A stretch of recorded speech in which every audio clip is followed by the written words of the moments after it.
Today we will look at events that occurred in Norris City, Illinois. 22-year-old Jacob Wheeler and his girlfriend, 17-year-old Jessica Evans, went to the Little Wabash River to go fishing. They have not returned home, and their families have not been able to contact them. Police were notified of the couple's disappearance the same day. An investigation was launched, which was followed by all Norris City residents, but unfortunately, the story had no happy ending. What happened shocked all the locals. Between Kentucky and Missouri lies a patchwork of rich farmland and dense forests known as Southern Illinois. The landscape is dotted with small villages like Norris City and White County, with a population of just over 1,000. It's a great place to raise kids. Because it is a small community, many people enjoy outdoor activities such as hunting. There are plenty of places where people enjoy fishing. In 2012, 17-year-old Jessica Evans was living in a cozy house with her mom, Chris. Right before the start of summer vacation at school, Jessica met 22-year-old Jacob Wheeler, who had recently moved to live across the street at his brother's house. They met at a party, got to talking, and really liked each other. Jacob was a quiet country boy who was getting back on his feet after serving 3 years in Iraq. Even though Jacob was 5 years older than Jessica, her mom, Chris, wasn't too worried about it. She trusted him. It was August 26, 2012. Jessica asked her mom for permission to go on a fishing trip with Jacob to the Little Wabash River to fish at night in a well-known spot. Chris didn't like the idea at first, but Jessica was able to talk her into it, and Chris relented. She asked her daughter to be careful not to stay out too long.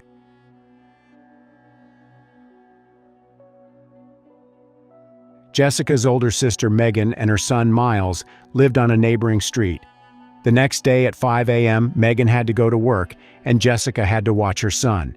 So before Jessica left to go fishing her mom, Chris reminded her that she had to be home no later than 5 a.m. Jessica replied that she remembered that and would be at her sister's house by then. But Jessica had no way of knowing that this fishing trip would be her last. Shortly before midnight, Chris called Jessica on her way to bed to see how she was doing. Jessica said she was fine and that she and Jacob were almost done fishing and would be home soon. But at 5 o'clock the next morning, Chris realizes that her youngest daughter never came home. Being late was not at all like Jessica, especially when she knew she needed to babysit her nephew. Chris picked up her cell phone and started calling her daughter, but Jessica didn't answer. Text messages that Chris wrote went unanswered as well.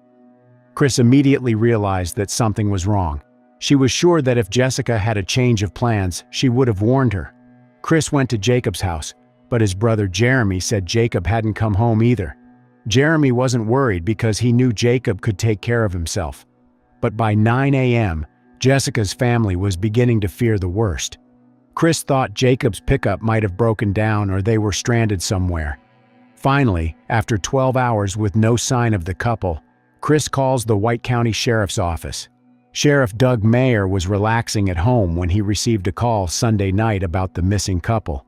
But Mayer wasn't too concerned. He speculated that perhaps Jacob and Jessica had run away. He figured they were probably okay, but needed to find out where they'd gone. The sheriff decided to execute a warrant to search Jessica's cell phone so the phone company could trace it. But that could take hours. In the meantime, the sheriff's deputies, following the family's instructions, headed to where Jessica and Jacob were supposed to be fishing. It was a very isolated area with only gravel roads leading to it. The deputies followed a 50-foot-long overgrown path to a well-known fishing spot. There were obvious signs that someone had been there. There were some packages. However, there were no signs of any trouble or crime there. There was an extinguished campfire, but the area was really clean. There was no sign of Jacob's pickup truck. So far, the sheriff's gut feeling about the young couple had not failed him. His first thought was not that something bad had happened. It did seem to him that they had probably gone somewhere of their own free will. Finally, the sheriff's deputies got the records from Jessica's cell phone carrier. A great way to find them was to try to track the phone and see which tower it was closest to. They found that the signal was coming from a tower in the campground area. That meant that Jessica's phone was still on and was somewhere near where she and Jacob had gone fishing. It wasn't at all what the sheriff expected if the couple had just run off. If Jessica and Jacob are still around, why aren't they answering their phone calls? Investigators began to fear that the two were stranded somewhere, seriously injured or worse.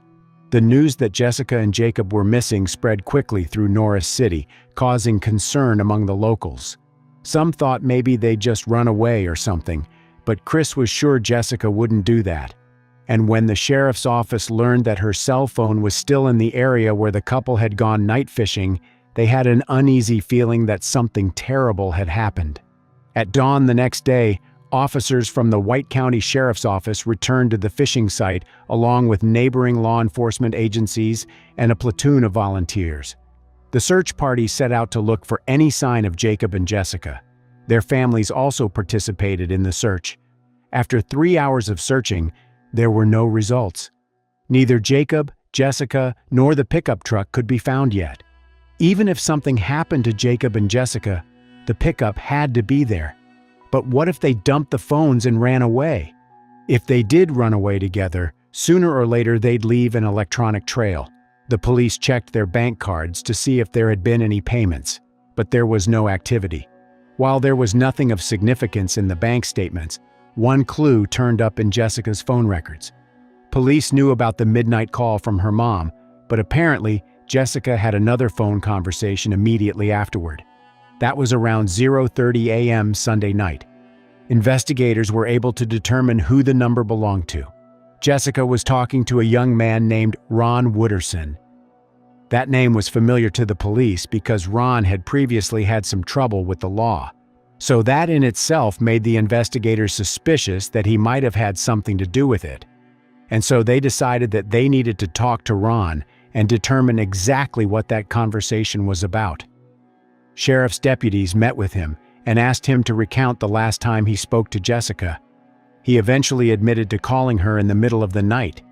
He said that he had been at the party and that there had been a few other people there. Ron claimed that he had called Jessica to try to get her to come and meet him at the party. Jessica was just telling Ron that she was busy fishing when Jacob grabbed the phone. Jacob had strictly forbidden him to call Jessica. According to Ron, they had a pretty heated conversation. It was mostly on Jacob's part. He really didn't like that Ron called his girlfriend. Jacob was pretty upset about his call. The sheriff's deputies took down the names of the other partygoers and checked Ron's alibi, and they kind of vouched for him that he didn't leave after that phone call, that he stayed there. By the end of the day, the tired members of the search were about to go home without finding anything. But one of Jacob's friends, who was riding his ATV, found a pickup truck in the woods. The pickup was parked in the woods behind an old abandoned farmhouse, 2 miles from where Jacob and Jessica were fishing. It was Jacob's pickup. It was clear that something terrible had happened. In the back of the truck was the body of a woman. She had been shot twice in the head. Another cause for concern was the condition she was in. She was partially clothed. Some of her clothes were lying on the ground next to the car, and this immediately led investigators to believe that more than just a murder had occurred. The victim had no ID, but in a community like this one, that wasn't necessary. Some of the investigators had known Jessica all her life, and it was Jessica they had just found. In that moment, everything changed.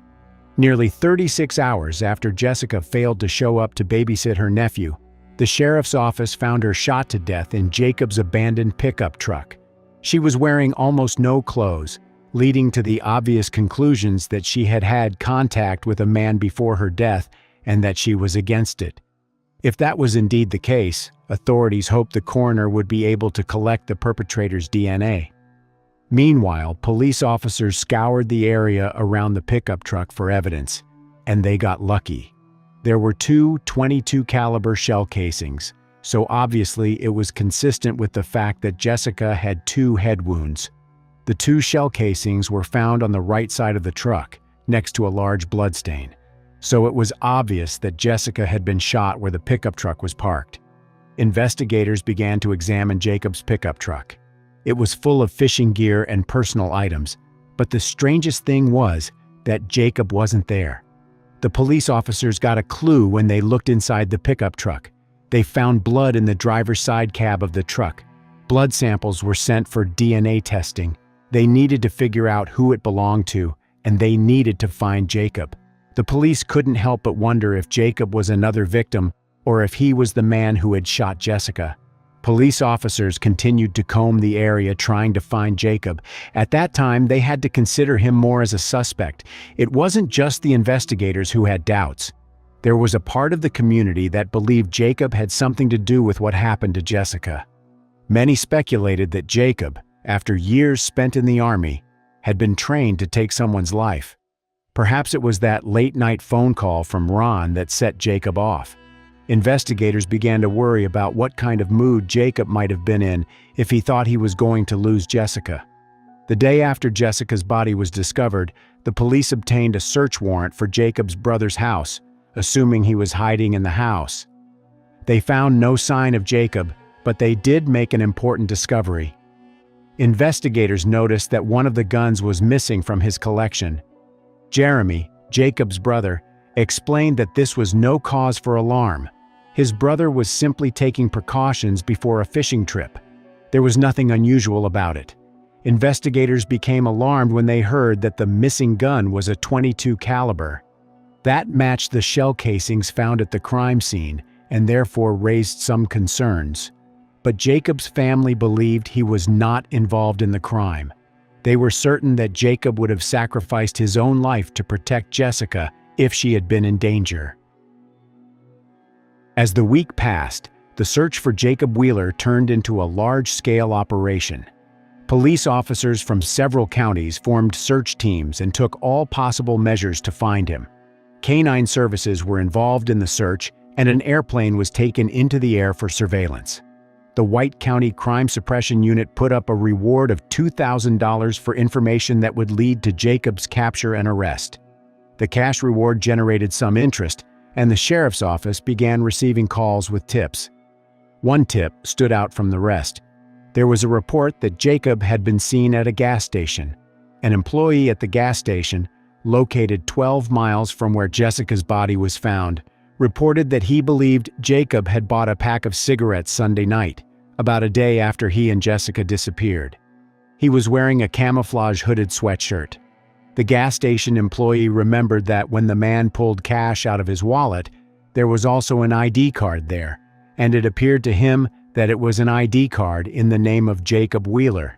This obviously made Jacob the prime suspect in what happened to Jessica. As time went on, the possibility that he was on the run became more and more likely. Investigators went to the gas station where Jacob was allegedly seen. They looked at the surveillance footage and saw a suspicious man. He was wearing a hooded sweatshirt that covered his face and never looked at the camera. The night was too hot for a warm jacket and it was suspicious. But it was hard to say for sure that it was Jacob. The man quickly bought cigarettes and left. The surveillance footage from the gas station didn't show the man's face, but a second camera outside showed him getting into a car driven by a woman.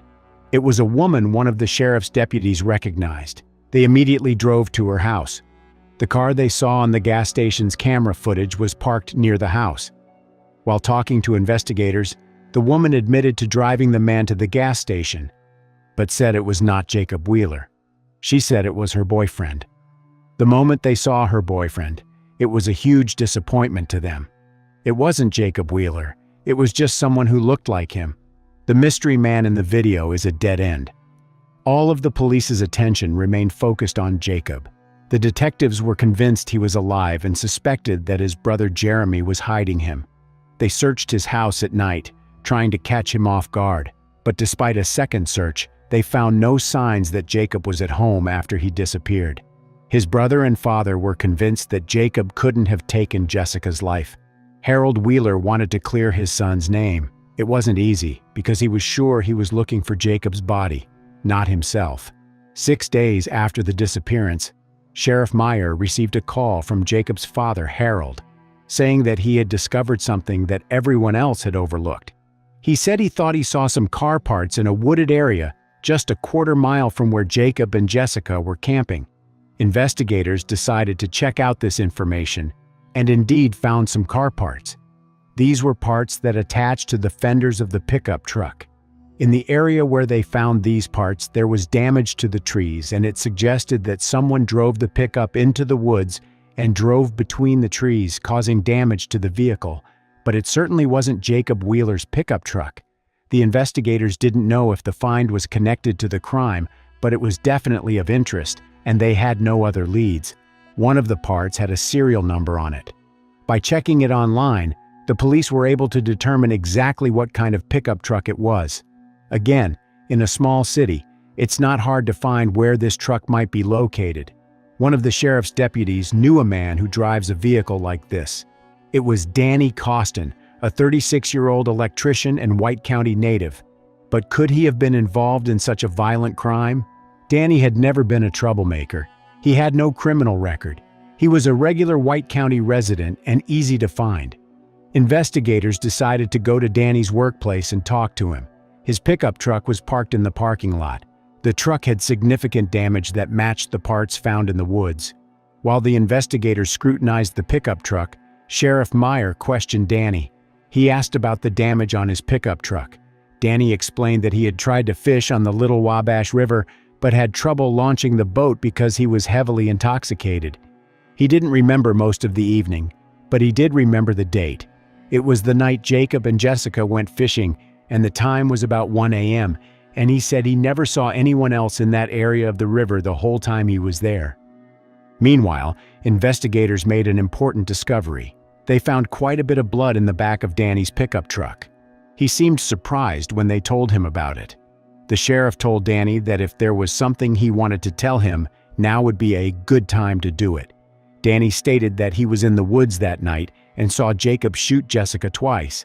But that didn't explain how there was blood in the back of Danny's pickup truck. Analysis showed it was human blood. Investigators brought Danny to the police station and questioned him again. He said he was drunk. He went down to the Little Wabash River and saw Jacob and Jessica. Jacob had gone into the woods, so he was alone with Jessica. Danny said Jessica allegedly started hitting on him on her own. He said he and Jessica sneaked off in his truck and parked 2 miles away behind an old abandoned farmhouse. They allegedly had consensual, intimate contact. But then, as Danny claimed, Jacob found them. In the pitch darkness, he and Jessica started arguing, and then Jacob shot Jessica. According to Danny, he was scared when he saw Jacob coming toward him. He was able to grab him, and a struggle ensued between them. Somehow the gun went off and wounded Jacob. Danny claimed that the shot was accidental. He began to panic. He put Jacob in the back of his pickup truck. He was afraid that no one would believe him, that it was self-defense, and so he hid the body where no one could find it. Danny described in some detail where he had left Jacob's body. The police didn't believe Danny's story. It didn't seem like something Jessica would do. Danny's story of Jessica going with him and Jacob showing up out of the blue didn't really make much sense. But now they knew that Danny had shot Jacob, which meant that Jacob's family had been right all along.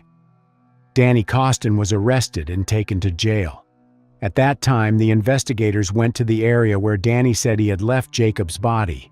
It was a dirt road, and they had to go a little deeper into the woods. After 6 days of searching, they finally found Jacob with a bullet in his head. The evidence they found didn't match what Danny Costin said happened that night. There was blood inside Jacob's pickup, on the driver's seat and the door, and that blood belonged to Jacob. It just didn't fit Danny's story. He said that Jacob killed Jessica, and then they fought in the woods, and Jacob died from an accidental gunshot. Danny had previously stated that he put the body in the back of his own pickup truck and drove it to a remote location. So where did the blood in the interior of Jacob's pickup truck come from? Danny Costin began to be reinterrogated, and when inconsistencies in his testimony were pointed out to him, he agreed to tell the truth. According to him, that night he tried to drive his truck to the water to launch the boat, but the woods were too thick. He was also very drunk. He saw Jacob and Jessica and tried to get them to help him. Jacob saw that he was drunk and said it wasn't a good idea. Danny then asked the couple to help him get home. Jacob agreed. Jacob and Jessica got into Jacob's pickup truck, and Danny climbed into the back. He had a .22 caliber pistol and for some reason decided to use it. He climbed out of the back of the truck, went to the driver's door, and shot Jacob in the head through the lowered window. It all happened in front of Jessica. She was frightened and started screaming. Then, according to Danny, he pulled Jacob out of the truck. During questioning, he swore he didn't know why he killed Jacob or why he did what he did afterward. Jessica told Danny that she would do anything to keep him from killing her. The sheriff asked Danny Costin if Jessica had offered to become intimate with him in exchange for him letting her live. Costin replied, "She said she would do whatever I wanted." He went to a secluded place. Thus, he essentially interpreted Jessica's attempt at self-preservation as an offer to become intimate with him. He did it in the back of Jacob's pickup truck. He then drew a gun, and despite Jessica begging for her life, he shot her. Costin claimed he didn't know why he did it. After putting Jessica's body in the back of Jacob's pickup truck, he drove his own truck to Wayne County to hide Jacob's body. On the way, he threw his gun and Jacob's gun out the window. Police were never able to find either gun. On September 4, 2012, Danny Costin appeared in court and pleaded not guilty. He decided to recant his testimony and claimed he was not read his rights before being questioned, but an appeals court rejected his appeal. Video recordings of the interrogation confirmed that Danny Costin was read his rights. Plus, police had overwhelming evidence to corroborate Danny's confession. His truck had Jacob's blood in it, and Jessica's body had his DNA on it. In January 2014, a jury found 31-year-old Candace Brown, Danny Costin's girlfriend, guilty of lying to authorities. During the initial phase of the investigation, she provided Costin with a false alibi. Brown was sentenced to 60 days in jail, 30 months probation, 100 hours of community service, and ordered to pay various court costs and fines. On August 20, 2013, Danny Costin was found guilty. He was sentenced to 53 years in prison. Judge Tom Foster said he was bound by the agreement of the state and defense in sentencing Costin, but he felt the defendant deserved a harsher punishment. The court believes you executed these two people. There is no forgiveness or excuse for that. Not in this world or any other, the judge said. Costin agreed to waive a jury trial in exchange for lesser charges and a reduced sentence if convicted. Foster said the court only accepted the agreement because the victims' families had consented to it. After the hearing, Jacob's father, Harold Wheeler, said he never believed his son, who was identified by law enforcement as a person of interest in Jessica Evans' death, was capable of such an offense. "I knew he would never do something like this. I started looking for him Sunday, and I never stopped," he said. Costin, he said, was an acquaintance who lived about a quarter mile from the Wheeler residence, and his arrest for the murders was unexpected. "I've sat at his campsite and drank a beer with him. He's been in my house," a visibly pained Harold Wheeler said of Costin.